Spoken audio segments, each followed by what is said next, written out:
Halo semuanya, perkenalkan nama saya Michael Giantaro Valcito dari FK Unika, Fakultas Kedokteran Unika dengan NIM 21 P10047 angkatan 2021.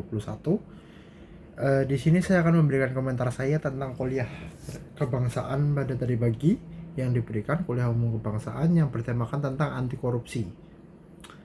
Di sini untuk kegiatan webinar tadi pagi itu sungguh menarik, di mana kita membahas tentang anti korupsi, di mana dengan dua narasumber yang kita dengarkan tadi ada Mas Agung Dewanto, Bapak Mas Agung Dewanto, kemudian ada Dr. Marcella Elwina Simanjuntak.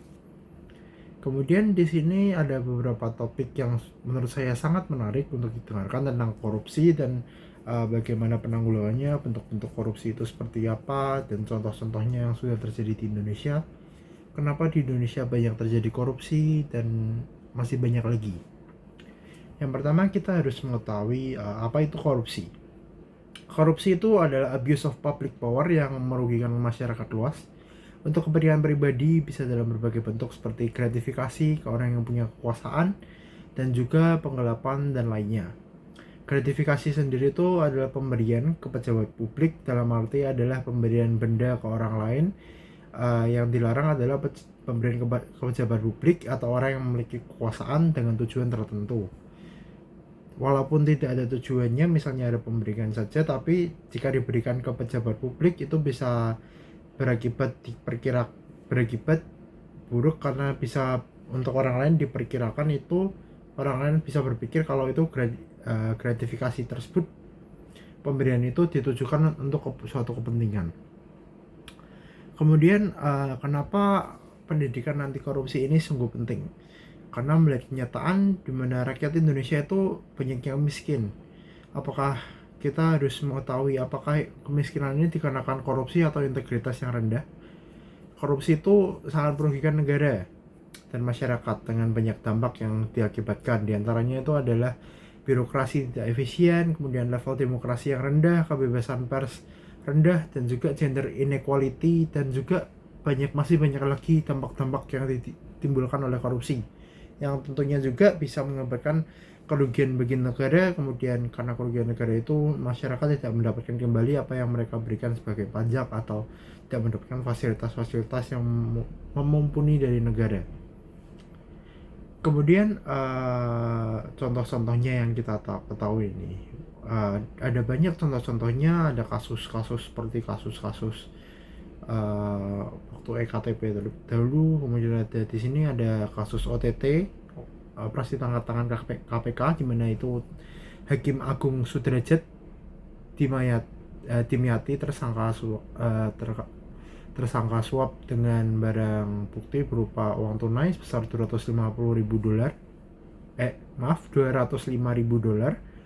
dolar Singapura, dan Rp 50 juta rupiah. Dalam kasus ini KPK itu menetapkan 10 orang tersangka. Kemudian ada lagi kasus KPK menangkap rektor universitas negeri, sebuah rektor universitas negeri dalam kasus suap seleksi mahasiswa jalur mandiri pada tahun 2022. Ia diduga mematok harga untuk ujian mandiri, mematok harga untuk suap itu pada 100 hingga 350 juta untuk meloloskan mahasiswa masuk ke dalam kampusnya. Kasus-kasus ini sungguh banyak terjadi dan masih banyak lagi terjadi di Indonesia ini. Tidak hanya dari yang tingkatan tertinggi dari pemerintahan, tapi bisa juga kasus korupsi itu bisa terjadi karena swasta atau karena personal individu dengan orang lain, ranah privat. Kenapa kasus korupsi ini penting juga?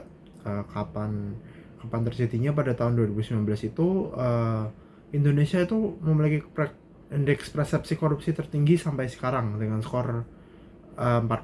Jadi pada tahun 2019 itu indeks persepsi korupsi Indonesia tuh paling tinggi dari masa-masa 2019 sampai sekarang, itu tidak pernah mencapai skor 40. Kemudian pada tahun 2020 pada masa pandemi, indeks ini mengalami penurunan. Kemudian di Singapura tingkat korupsi itu lebih rendah dari Indonesia. Namun ada satu faktor yang mempengaruhi tingkat korupsi di Indonesia, yaitu yaitu keluasan wilayahnya yang menggunakan sistem pemerintahnya itu banyak yang tersebar. Jadi dari pemerintah pusat, kemudian ada pemerintah daerah, kemudian di pemerintah daerah nanti ada kayak bercabang lagi ke provinsi. Nah, di titik-titik situlah yang bisa menjadi titik-titik terjadinya korupsi. Jadi peningkatan korupsinya itu kemungkinannya bisa menjadi lebih tinggi. Jadi hal ini itu akan memberikan kesempatan untuk terjadinya korupsi. Kemudian pada Indonesia itu pada tahun 2019 itu menjadi negara dengan peringkat korupsi ke-85 dari 198 negara dengan skor prestasi korupsinya itu 40 dari 100 pada tahun 2019. Kemudian pada ada banyak faktor yang dapat memicu terjadinya korupsi.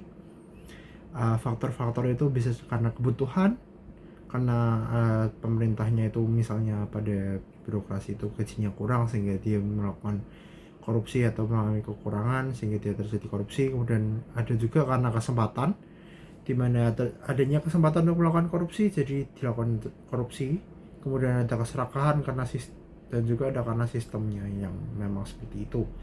Cara untuk menanggulangi korupsi ini salah satunya itu adalah dengan melakukan pendidikan anti korupsi melalui sekolah, masyarakat, masuk ke dalam partai politik. Cara lainnya adalah political reforms, economic reforms, financial control, public supervision, free access to information, maintaining law and order, improving and strengthening the judicial system.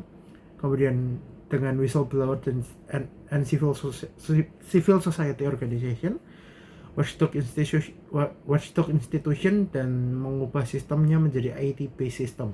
Dengan IT based system ini kan kita mengikuti perkembangan zaman juga, dan juga dengan adanya IT based system ini segalanya akan jadi terpusat, di mana misalnya kepengurusan terhadap pemerintahan itu akan diubah menjadi menggunakan IT.